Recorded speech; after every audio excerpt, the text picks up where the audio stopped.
전능하신 하나님 말씀 낭송 리더 일꾼의 직책.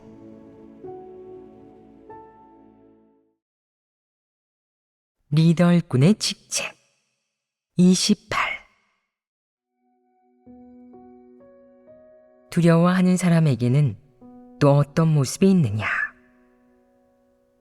이런 부류는 언제든 하나님의 이름을 부인하고 저버릴 수 있으며 언제든 하나님을 배반할 수 있고 또 언제든 유다가 될 수 있다. 두려워하는 사람은 천국에 들어갈 자격이 없다. 그렇지 않으냐? 두려워하는 사람의 치명적인 점이 무엇이냐? 이 부류는 구차하게 목숨을 부지하며 죽음을 두려워한다.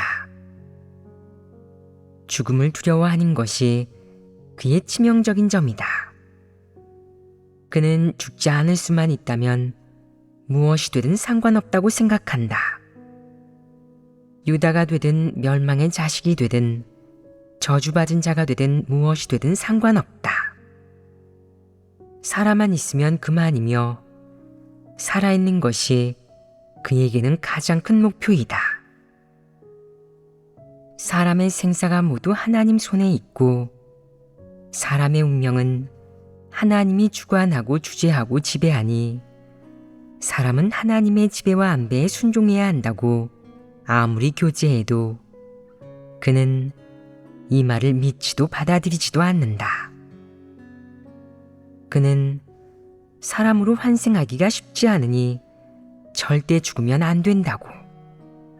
죽으면 이 육체는 끝이고 이 영혼은 짐승으로 환생하거나 떠도는 혼령이 되어 다시는 사람으로 태어날 기회가 없어질 거라고 생각하기에 죽음을 특히 두려워한다. 죽음은 그에게 있어 절체절명의 재앙이지 다음에 윤회할 좋은 기회도 다시 환생할 새로운 시작도 아니다. 그래서 그는 어떤 대가를 치르더라도 자기 목숨을 보존하려 한다. 설령 남을 팔아넘길지라도 교회 사역에 어떤 손해를 끼칠지라도 마다하지 않으며 하나님의 이름을 저버려도 어떤 결과가 생길지 상관하지 않는다. 그저 살아서 평안하면 그만이다. 이 자는 어떤 사람이냐? 구차하게 목숨을 부지하는 천한 인간이다. 존엄도 인격도 없이 살면서 살아남기 위해서라면 무슨 짓이든 다 하고 최소한 지키는 선이라는 게 아예 없다. 어떤 이들은 위험한 환경을 마주하기도 전에 이미 속으로 계산을 다 해놓는다. 만약 체포되면 나는 다 불 거야. 당신들은 큰 붉은 용이 고문으로 괴롭히고 위협하고 겁박하면서 배신하라고 해도 한마디도 하지 않지만 난 당신들처럼 바보같이 육체적인 고통을 당하면서 침묵을 지키지는 않을 거라고. 맞기 전에 겁박당하기 전에 먼저 다 불 거야. 내가 얼마나 똑똑한지 봐. 시대의 흐름을 잘 아는 자가 걸출한 인물이다. 라는 말도 있잖아. 교회의 형제자매들을 팔아넘기는 게 뭐가 나빠? 사람은 좀 이기적이어야 하는 거 아니야? 자신을 생각하지 않는 건 바보 아니냐고. 일이 터지기도 전에 벌써 자신을 보존할 방법을 생각해 놓은 것이다. 그는 진작에 이 일을 확실히 생각해 놓았다. 그가 처신하는 신조는 무엇이겠느냐? 왜 자기 자신을 못살게 굴면서 살아야 하지? 왜 융통성 없이 구는 거지? 스스로를 아껴야 이번 생이 헛되지 않지. 이것이 그가 처신하는 신조로 어떤 최소한의 도덕적 기준도 없다. 너희가 말해보아라. 이런 부류를 어떻게 처리해야겠느냐? 이런 사람을 발견하면 지혜롭게 제명해야 합니다. 그는 시한폭탄입니다. 맞다. 그는 시한폭탄이다. 그는 너무 두려워서 위험이 닥치면 교회를 팔아넘길 수 있다. 정상 인성을 지닌 사람이라면 지혜로운 방식으로 위험한 환경에 대응하고 하나님에 대한 진실한 믿음을 갖게 될 것이며 예배와 본분 이행도 게을리하지 않고 자기 분량과 조건에 맞춰 힘닿는 데까지 하나님을 위해 헌신할 수 있다. 이것이 정상 인성의 표출이다. 하지만 두려워하는 자들은 목숨을 몹시 아끼고 죽음을 두려워한다. 또 목숨을 그 어떤 것보다 중요하게 여기고 하나님에 대한 진실한 믿음이 없으며 하나님이 모든 것을 주재한다는 사실을 보지 못한다. 그래서 박해받으면 자연히 두려워하는 자임이 드러나는 것이다. 두려워하는 자는 자신을 보존하기 위해 유다가 될 수 있다. 이런 자는 위험인물이자 무서운 사람이다. 교회는 절대 그에게 어떤 사역을 맡겼어도 어떤 본분을 이행하게 했어도 안 된다. 그렇지 않으면 그가 배신하는 순간 교회 사역에 큰 손해를 끼칠 테니 이는 득보다 실이 많은 일이다. 두려워하고 의심이 많은 이 부류가 의심이 많은 모습에는 어떤 것이 있겠느냐?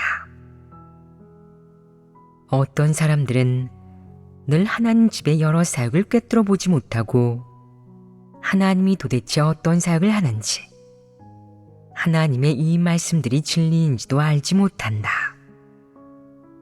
이런 것들에 대한 올바른 이해나 견해를 가지고 있지 않기 때문에 하나님 집의 사역이 도대체 무엇을 하는 것인지, 어떤 성과를 이루려는 것인지, 사람을 구원하기 위한 것이 맞는지 확신하지 못하고 이 모든 것을 꿰뚫어 보지 못한다. 그는 교회란 무엇인지도 모르고 설교를 아무리 많이 들어도 진리를 전혀 깨닫지 못하며 늘 형제자매들의 본분 이행을 의심하면서 속으로 말한다. 이 사람들은 매일 들락날락하면서 쉴 새 없이 바쁘게 움직이는데 도대체 뭘 하는 거지? 특히 큰 불균형 국가에서 하나님을 믿으며 본분을 이행할 때 리더 일꾼이 교회의 일부 사역, 예를 들어 행정사역이나 인사 관련 사역, 사무적인 사역, 특히 위험을 감수해야 하는 사역에 대해 교제하고 상의하면서 이를 일반 형제자매들에게 알려주지 않는 것은 사람들을 보호하려는 것이지 해치는 것이 아니다. 그러나 어떤 사람들은 이를 이해하지 못하고 늘 이런 일들을 캐물으려 한다. 예를 들어 어디서 책을 인쇄하는지, 어디에서 리더 일꾼들을 접대하는지 등을 알고 싶어 하는데 이런 것들을 안다고 해서 내게 이득이 있겠느냐? 그럼 모른다고 해서 내게 무슨 손해가 있겠느냐? 하나님 말씀을 먹고 마시는 것에도 진리를 얻는 것에도 영향을 주지 않고 더욱이 생명 진입이나 성품 변화에 지장을 주지도 않는데 이런 일들을 캐묻고 알아보는 것은 쓸데없는 일 아니겠느냐? 접대하는 사람 중에도 어떤 이들은 항상 의심이 많아서 리더 일꾼이 교회 사역에 대해 교제하고 의논하면서 관련 내용을 알려주지 않으면 이렇게 생각한다. 리더 일꾼들은 예배 시간에 교제할 때 왜 항상 나를 빼놓고 하지? 무슨 일을 꾸미고 있는 걸까? 또 어떤 리더 일꾼들의 개인 정보를 알려주지 않으면 왜 나한테는 알려주지 않지? 나는 그들의 이름도 집 주소도 모르고 그들의 실체도 몰라. 그들이 하나님을 믿도록 나를 인도하면서 나를 속이거나 해치지는 않을까? 라고 생각한다. 이 밖에도 재물과 관련된 사역이나 위험한 사역 같은 민감한 사역은 원래 묻지 말아야 하는데도 늘 캐물으려 하고 상대방이 말해주지 않으면 더욱 의심이 많아진다. 특히 어떤 사람들은 처음부터 하나님에 대해서 이렇다 할 믿음이 없었는데 하나님을 믿은 후 집안 사업이 잘 되고 가족들도 건강한 것을 보고는 하나님의 은혜와 축복이라고 생각해 순간 기뻐하며 몇 푼 헌금을 하고는 곧 이런 생각을 한다. 내가 헌금한 돈이 어디에 쓰였을까? 교회 사역에 쓰였을까? 사업 투자나 불법적인 활동에 쓰인 건 아닐까? 그는 늘 이런 일들을 캐물어 알아보려 하고 진상을 파헤치려 한다. 어떤 이들은 더 심하게 의욕을 가진다. 예를 들어 교회가 사역상의 필요로 인해 기자재를 구매하거나 본분이행 인원의 생활을 돕고 보살펴주면 이 의심 많은 부류는 늘 이런 의심을 품는다. 돈 쓰는 데가 이렇게 많은데 이 돈들이 다 어디에서 나온 거지? 교회도 무슨 사업을 하는 건 아닐까? 부자들이 후원을 하거나 어떤 뒷배가 있는 건 아닐까? 교회를 지원하는 단체가 있는 건 아닐까? 특히 정부 당국으로부터 교회를 비방하는 유언비어나 마귀적인 말을 들으면 예를 들어 교회의 아무개가 살인을 저질러 법을 어겼다거나 아무개는 국가에서 수배 중인 범죄자라거나 아무개는 거액을 가지고 해외로 도주했다는 등의 말을 들으면 그는 교회와 하나님의 사역에 대한 의욕이 더욱 커진다. 이런 부류가 정상적인 사고를 가지고 있겠느냐? 하나님을 믿으면서 지켜야 할 원칙을 꿰뚫어 볼 수 있겠느냐? 보통 사람은 이것이 하나님의 사역임을 확신하고 나면 하나님에 대한 의심이 사라진다. 교회에 어떤 문제가 생기든 어떤 부류의 사람들이 나타나든 그는 하나님 말씀의 근거에 대할 수 있고 설령 악인이나 적그리스도가 나타나 교란할지라도 올바르게 이해할 수 있다. 그는 하나님과 하나님의 사역을 결코 의심하지 않고 교회와 하나님 집도 의심하지 않는다. 기껏해야 일부 개인에게 견해를 갖거나 하나님의 사역에 관념을 조금 가질 뿐이지만 교회 생활을 하면서 점차 해결된다. 그러나 의심 많은 부류는 다르다. 그는 처음 하나님을 믿을 때부터 의심과 여러 가지 관념을 갖고 있었다. 그는 하나님의 말씀이 진리인지 확신하지 못하고 하나님이 이 말씀들을 선포한 것이 하나님의 사역인지도 확신하지 못하며 형제자매들이 함께 모인 장소가 하나님의 교회인지는 더더욱 확신하지 못한다. 그저 늘 의심을 품은 채 자신의 의심이 옳다는 것을 입증할 사실적 근거를 끊임없이 찾을 뿐이다. 이는 어떤 태도냐? 이런 태도로 하나님을 믿는 사람이 진리를 깨달을 수 있겠느냐? 영원히 진리를 깨달을 수 없다. 그가 마음속으로 가장 신경 쓰는 일은 무엇이겠느냐? 그는 늘 이렇게 생각한다. 이들은 대체 어떤 사람들일까? 사회단체 같은 것 아닐까? 하나님 집에서 대주는 생활비로 그들을 접대하고는 있지만 나도 위험을 무릅쓰고 있으니 하나님이 내 선행을 기억해 주실까?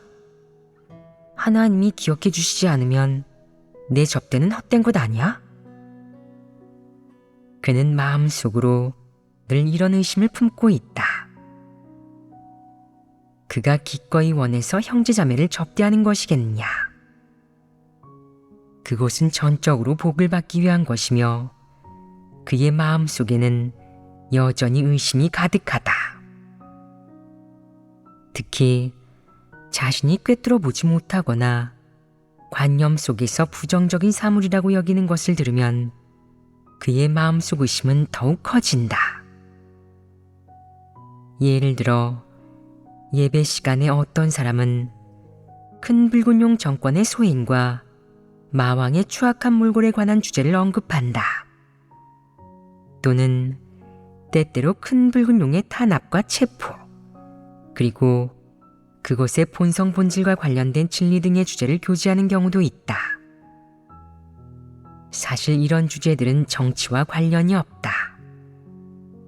이는 단지 사람들이 큰 붉은 용을 분별하게 하고 큰 붉은 용의 몰골을 간파하게 하여 큰 붉은 용을 증오하고 내치며 사탄 권세에 숙박되거나 결박되지 않게 하려는 것일 뿐이다. 하지만 이 의심 많은 자는 그런 말을 듣고 겁에 질려 두려워한다. 이 사람들은 정치 얘기까지 하고 있네. 이건 정치범 아닌가? 반혁명 아니야? 이런 주제는 너무 민감해. 얼른 창문을 꼭 닫고 대문을 잠그고 인터넷선과 전화선도 뽑아야겠어. 정부의 도청이라도 당하면 큰일이잖아. 무기징역을 받게 될 거라고. 그는 듣기 싫어서 어떻게든 이야기를 중단시켜 이런 주제를 언급하지 못하게 하려 한다. 그리고 속으로 이렇게 생각한다. 이 사람들은 대체 뭐라는 사람들이지? 다들 하나님은 인류의 정치에 관여하지 않으신다고 하던데 이 사람들은 왜 또 정치 얘기를 하는 거야? 하나님을 믿는 사람이면 하나님 믿는 일만 얘기하면 되지 않나? 왜 이런 얘기까지 하지? 이건 스스로 골칫거리를 만드는 것 아니야? 어디 가서 얘기하든 상관없지만 우리 집에서는 하지 말란 말이야. 난 절대 이런 덕을 보고 싶지 않다고. 그는 아무것도 꿰뚫어 보지 못한 채 정부가 꾸며낸 유언비어를 듣고는 분별하기는커녕 의심과 염려만 더 깊어진다. 집권층 악마 집단이나 종교의 적그리스도 세력, 악령 파벌을 마주하는 거라면 늘 의심하고 의문을 품는 것이 스스로를 보호하는데 정말 도움이 될 수도 있다. 하지만 하나님이 역사하는 교회에서 하나님이 이토록 많은 진리를 선포했는데도 불구하고 그는 여전히 알아듣지 못하고 이것이 참도임을 확신하지 못한다. 이렇게 오랫동안 설교를 들었고 하나님이 이렇게 많은 말씀을 하는 것을 보았음에도 그의 의심은 해결되지 않았으며 그의 관념과 상상도 뿌리 뽑히지 않았다. 여기에서 그는 차질이 너무나 형편없고 이해 능력이 전혀 없으며 게다가 진리를 추구하는 사람이 아님을 알 수 있다. 그는 하나님을 믿기 시작할 때부터 하나님이 모든 것을 주재한다는 사실을 믿지 않았고 하나님의 말씀이 모두 진리라는 것도 믿지 않았으며 하나님 집의 사역은 모두 성령이 인도하고 있다는 것은 더더욱 믿지 않았다. 그래서 무슨 일에든 의욕을 가지는 것이다.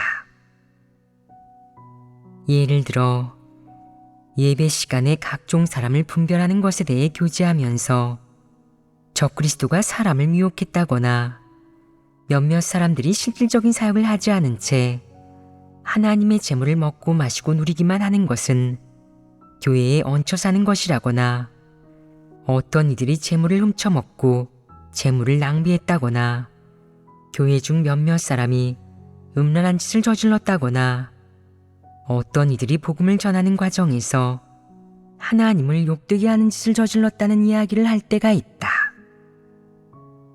우리가 이런 일을 말하는 목적은 사람을 분별하는 법을 배우고 하나님 말씀과 진리 원칙에 근거하여 사람과 일을 바라보며 이런 일들 속에서 공과를 배우고 교훈을 얻어 사람에게 미혹되거나 속박되지 않게 하려는 것이다. 하지만 의심 많은 사람은 이런 말을 듣고 나서 이렇게 말한다. 아이고, 여기는 하나님 집이고 하나님이 역사하시는 곳인데 어떻게 이런 일이 일어날 수 있지? 여태까지 내가 의심한 게 맞았나 봐. 앞으로는 더 조심해야겠어. 사람들이 너무 믿음이 안 가고 하나님 집도 마찬가지인데 하나님은 믿을만 할까? 누가 알겠어? 아마 하나님도 믿을만 하지 못할 거야. 보아라. 그는 진리를 깨닫지도 이해하지도 못한다. 하나님 집에서 어떤 측면의 진리를 교제하든 결국 그가 내린 결론은 다 무엇이냐? 그가 그렇게 오랫동안 의심해온 것이 불필요한 게 아니라 옳았다는 것이다. 만약 진리를 추구하는 사람, 정상이성의 사유가 있는 사람이 이런 일에 대해 듣는다면 올바르게 대할 수 있을 것이다. 이를 통해 식견과 분별력을 키우는 한편 공과를 배우고 교훈을 얻을 수 있으며 사람을 따라서는 안 되고 사람을 분별하고 진리를 더 많이 깨달아야 한다는 사실을 알 수 있다. 진리를 깨닫지 못하면 언제 어디서나 다른 사람에게 미혹될 수 있지만 진리를 깨닫고 분량이 생기면 다른 사람에게 속박되거나 미혹되거나 통제받지 않게 된다. 하지만 의심 많은 사람은 절대 이렇게 생각하지 않는다. 하나님 집에서 각종 사람과 일을 분별하는 법에 대해 교제하면 할수록 그는 자신의 의심이 옳았다고, 입증되었다고 생각한다. 봐, 역시 내가 똑똑했지. 경계를 늦추지 않은 게 다행이지. 사람들은 늘 나보고 의심이 많고 속셈이 많다고 했지만 내 의심이 옳다는 게 사실로 증명됐잖아. 당신들이 얼마나 바보스러운지 봐. 하나님을 믿으면서 본분을 이행하고 체험적 인식을 말할 줄만 아는데 그게 무슨 쓸모가 있어? 그게 당신들을 지켜주기라도 하나? 쓸모없어. 무슨 일이든 의문을 품고 경계를 늦추지 말아야 자기 자신을 지킬 수 있는 거야. 누구든 경계해야 해. 자기 자신만큼 믿음직한 사람은 아무도 없다고. 친부모도 마찬가지고. 이런 자는 어떤 사람이냐? 이런 자가 하나님을 믿는 사람이겠느냐? 하나님 집에서 어떤 측면의 사역을 교제하고 어떤 부류의 사람을 분별하든 혹은 하나님이 어떤 환경을 마련해 주든 그 목적은 하나님의 서민이 그 가운데서 공과를 배우고 더 실제적으로 하나님 나라에서 훈련받게 하는 데 있다. 사람은 이 실제적인 공과들 속에서 진리를 깨달아 사람을 분별할 줄 알게 되고 사람과 각종 일을 꿰뚫어 볼 수 있게 되며 그 속에서 하나님의 말씀과 하나님이 말씀한 진리가 도대체 어떤 실질적인 사람과 일, 사물을 가리키는지 더 잘 알게 된다.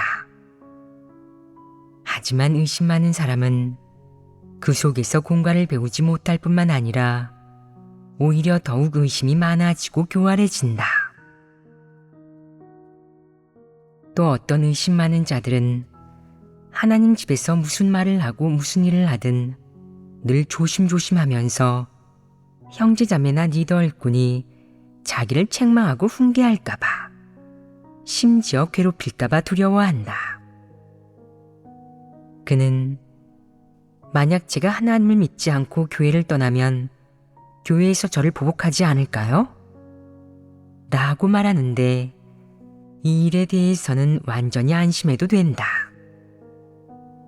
불신파가 교회를 떠나는 것은 모두가 기뻐할 일이고 어느 쪽에도 유익한 일이다. 그러니 교회를 떠나거나 본분 이행을 포기하고 집으로 돌아가 생활하고 싶다면 마음 놓고 말해야 한다. 또한 몇 년 몇 월 며칠부터 나는 전능하신 하나님 교회에서 공식적으로 탈퇴하고 본분 이행을 그만둔다. 라는 성명서를 써도 좋다. 이는 전혀 문제될 것이 없다. 하나님 집의 문은 열려 있으니 담대하게 떠나도 된다. 누가 보복할까봐 걱정할 필요가 전혀 없고 두려워하지도 의심하지도 마라. 내가 보기에 교회 사람 중에 악인이 있더냐? 절대 없다. 설령 악인이 있다고 해도 제명될 것이다. 대부분은 비교적 순박하며 인생의 바른 길을 가는 걸 좋아한다. 보복하고 해치는 것은 진리 원칙에 어긋나는 일이니 그들은 그런 일을 할 수 없다. 너희가 말해보아라. 의심 많은 자들은 처신하는데 어떤 문제가 있겠느냐? 속만 좁을 뿐 지능은 낮다. 그는 자신의 교활하고 간사한 옹졸함이 처신을 위한 최고의 지혜라고 여기며 진리 원칙과 하나님의 사역, 말씀에는 관심이 없고 이해도 못하고 구하지도 않으며 오직 사탄 철학대로 살아갈 뿐이다. 그는 어떤 일이 닥치든 여러 가지 의문을 가져야 해. 그리고 내 생각엔 누구를 의심하든 그건 합리적인 거야. 내 의심이 사실에 부합하든 말든 모두 당연한 거고. 어쨌든 일이 닥쳤을 때 많이 의심하는 것은 나 자신에게 도움이 돼. 라고 생각한다. 그래서 그는 하나님을 얼마나 오래 믿든 하나님 말씀에서 진리를 구하지 않고 각종 문제와 의혹을 해결할 답을 찾지 않으며 자신의 머리와 좁은 속내로 처세 철학이나 경험으로 이런 일을 분석하고 대한다. 결국 그가 각종 일을 더 많이 접하고 각종 정보를 더 많이 들을수록 의심 많은 본성이 변하기는커녕 오히려 의혹이 더욱 많아진다.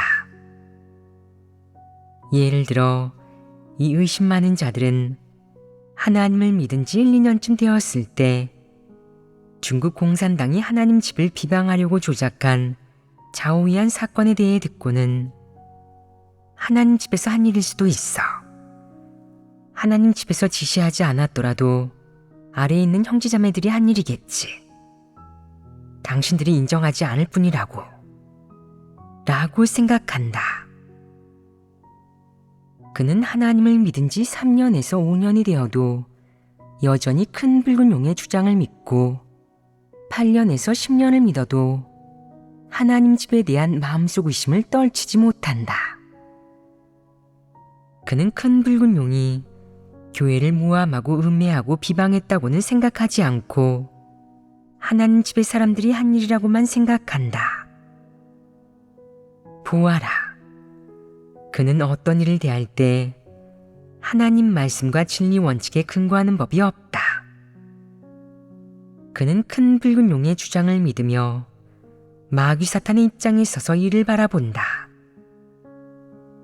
그는 사탄이 하나님 선민들을 어떻게 탄압하고 해치든 다 이해한다고 하면서 하나님 집이 결백하다는 사실은 결코 믿지 않고 형제자매들이 하나님을 믿으면서 박해를 받는 것이 억울한 일이라는 것도 믿지 않는다.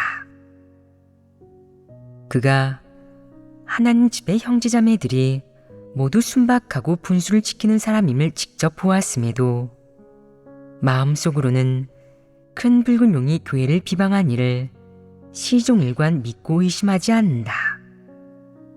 이런 사람은 하나님을 믿으면서 고생도 하고 대가도 치르며 심지어 헌금도 하지만 결국에는 여전히 불신파이다. 사실 의심 많은 자는 진리를 사랑하지 않고 받아들이지 않는 자보다 더 골칫거리다. 어떤 점이 그렇겠느냐? 진리에 관심이 없는 자들은 교회 사역과 본분 이행에 전혀 관심도 흥미도 없다. 하나님을 믿는 사람들이 어떻게 하나님을 따르고 본분을 이행하든 그에게는 중요하지 않다. 그래서 하나님을 믿고 본분을 이행하는 일에 대해 의심도 없고 교회 일을 거의 알아보지도 않는다. 하지만 의심이 많은 이 부류는 정반대로 뜬소문 캐기를 좋아한다. 왜 캐물으려 하겠느냐? 그 목적 중 하나는 분명 정보를 많이 캐내고 알아내서 미리 뒷일을 준비하고 떠날 것인지 남을 것인지 언제든 결정할 수 있도록 하자 라는 것이다. 그는 또 어느 리더 일꾼의 본명이 무엇인지, 어디에 사는지, 세상에서 무슨 일을 하는지, 왜 집을 떠나 본분을 이행하는지와 같은 일들에 관해 캐묻는 데 집중한다. 혹은 복음 전파 인원이 누구에게 복음을 전했는지, 가족 중 누가 하나님을 믿는지, 복음을 전한 지 몇 년이나 됐고 몇 명을 얻었는지 등의 일을 샅샅이 알아낸다. 의심이 많은 부류는 이런 정보를 수집하기를 좋아하고 수집을 마친 후에는 마음이 편안해지며 이런 상황을 파악하는 것이 꼭 필요한 일이고 결정적인 순간에 쓸모가 있을 거라고 생각한다. 의심이 많은 이 부류는 아는 것이 너무 많아서 정보 데이터베이스나 다름이 없는데 심지어는 리더 일꾼조차 모르는 일들까지 알고 있다.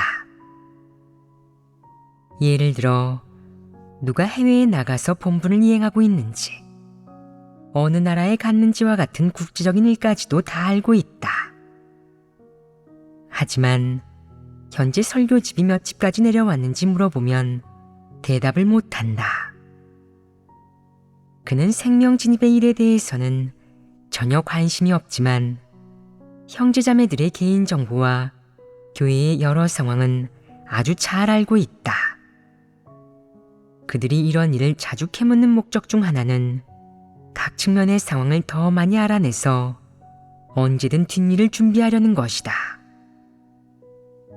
그들은 뒷일을 고려하지 않는 것은 너무 어리석다고. 이방인들의 말처럼 팔려간 것도 모르고 돈까지 세워주는 것이라고 생각한다. 사실 그는 아무 가치도 없는 인간 쓰레기건만 자신을 너무 귀하게 여긴다. 너희가 말해보아라. 이런 부류는 의심이 많지 않으냐? 이런 사람이 바로 의심 많은 자다. 의심 많은 자의 인성은 몹시 간사하고 교활하다. 간사하고 교활한 것을 지능이 높다고 여기는 사람들이 있는데 그건 잘못된 생각이다. 사실 간사하고 교활한 이 부류의 사람은 몹시 어리석고 전혀 자질이 없다. 자질이 그렇게 형편없는 것 자체도 이미 개선하기 매우 힘든데 거기에다 교활하기까지 하니 더욱 고치기가 어렵다. 만약 자질만 부족할 뿐 비교적 정직하고 교활하지 않으며 진심으로 본분을 이행할 수 있다면 구원받을 희망이 한 줄기 있을 것이다. 또 자질이 부족하고 약간 간사하더라도 진리를 받아들여 자신을 인식할 수 있다면 간사한 성품을 벗어버릴 희망이 한 가닥은 있을 것이다. 또한 진리를 깨닫고 점차 인식하여 진리에 진입할 수 있다면 의심도 조금씩 풀릴 것이다. 하지만 안타깝게도 이 부류는 자질이 부족하고 간사하며 교활할 뿐만 아니라 몹시 어리석기까지 하니 장님이 눈병까지 앓는 것처럼 아예 고칠 방도가 없다. 그렇지 않으냐? 이는 구제불능이다. 이 부류는 구제불능일 정도로 의심이 많으니 어떻게 대해야겠느냐? 그런 부류를 발견하면 경계해야 합니다. 그는 자신을 보존하기 위해서라면 교회를 팔아넘길 수도 있는 위험인물이니 기회가 되면 폭로하고 제명해야 합니다. 만약 기회가 없다면 지혜로운 방식으로 떠나도록 권고해야 합니다. 그가 의심 많은 사람인 것이 확실하다면 상대하지 마라. 상대하면 골치가 아파진다. 그를 상대하면 그는 늘 내 뒤를 캐려고 할 것이다. 내가 밖에 나가기라도 하면 그는 바짝 주시하며 계속 묻는다. 어디 가십니까? 며칠이나 가시나요? 무슨 일 보러 가시는 거예요? 돌아오면 또 묻는다. 누구를 만났나요? 일은 잘 됐어요? 무슨 얘기를 나눴나요? 설명해 주지 않으면 그는 또 불평한다. 나한테는 아무것도 알려주지 않는구나. 나를 믿지 못하는 거잖아? 나를 하나님 집 사람으로 대하지 않는 거지. 이 사람들은 교회 사역을 하러 간다고 하면서 왜 항상 나한테 숨기는 걸까? 불법적인 일을 하러 간 게 분명해. 그러면서 늘 뒤에서 내 동태를 살핀다. 이 부류는 아주 골치 아프다. 그들은 많은 정보를 캐묻고 무슨 일이든 다 알고 싶어 한다. 알고 난 후에도 순수하고 올바르게 이해하거나 올바르게 대하지 못한다. 또한 그 일들에서 의심스러운 점을 찾아내어 자신의 의욕을 더욱 키우려 한다. 내가 하나님에 대해 그렇게 의심이 많이 들고 하나님의 말씀이 진리이고 사람을 정결케 하고 구원할 수 있다는 것도 믿지 않는다면 하나님을 믿지 마세요. 라고 권유해도 그는 그렇게 하길 원하지 않고 계속 하나님을 믿으려고 하고 복을 받고 싶어 한다. 이런 부류는 골치 아프지 않으냐? 이런 부류는 처리하기 쉽다. 만약 그가 교회에 큰 문제를 일으킬 수 있다면 속히 떠나도록 권고해야 한다. 이 부류는 믿을만 하지 않으며 진리에 대한 이해 능력도 없다. 설령 본분을 좀 이행할 수 있다고 해도 하나님 집에 큰 골칫거리를 가져다 줄 것이고 득보다 실이 더 클 테니 떠나도록 권고할 필요가 있다. 두려워하는 사람도 골치 아프고 의심 많은 사람도 골치 아프지만 두려워하고 의심도 많은 사람은 더욱 골치 아프다. 이런 부류는 담이 몹시 작고 죽음을 몹시 두려워하는 데다가 무슨 일이든 의심한다. 하나님을 믿다가 사기를 당하지는 않을지 늘 의심하고 자기 앞날에 지장이 생길까봐 걱정하며 체포되거나 박해를 받아 목숨을 잃으면 너무 억울할 것이라고 생각한다. 이 정도로 의심하는데 하나님을 믿는 게 무슨 의미가 있겠느냐? 이는 자신을 괴롭히는 것 아니겠느냐?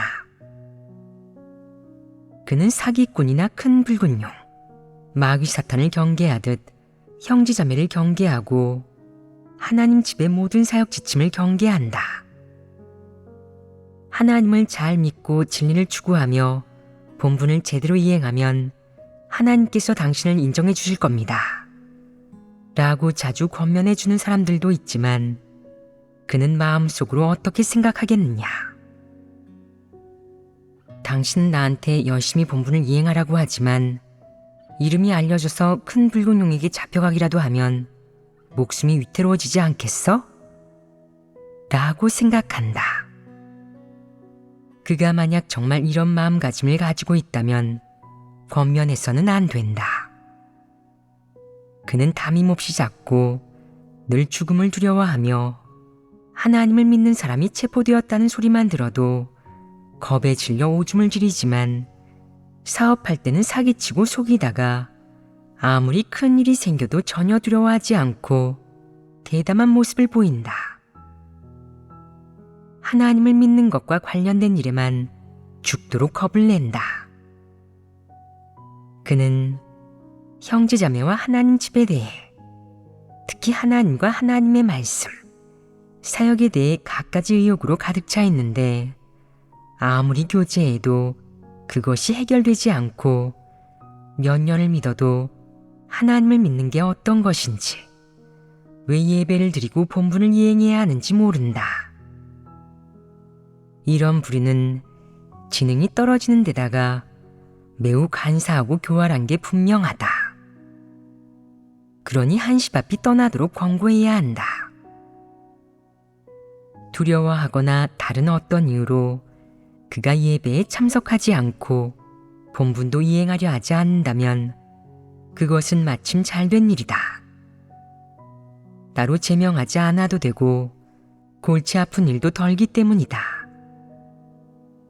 언젠가 그가 하나님을 믿는 일에 다시 관심이 생겨 하나님을 믿으려 한다면 너는 그에게 하나님을 믿으면 언제든 체포되어 감옥에 갇히거나 목숨을 잃을 위험이 있습니다. 하지만 하나님을 믿지 않고 세상에서 사업해서 큰 돈을 벌면 편안한 나날을 좀 보낼 수 있을지도 모르지요. 라고 말해 주어라.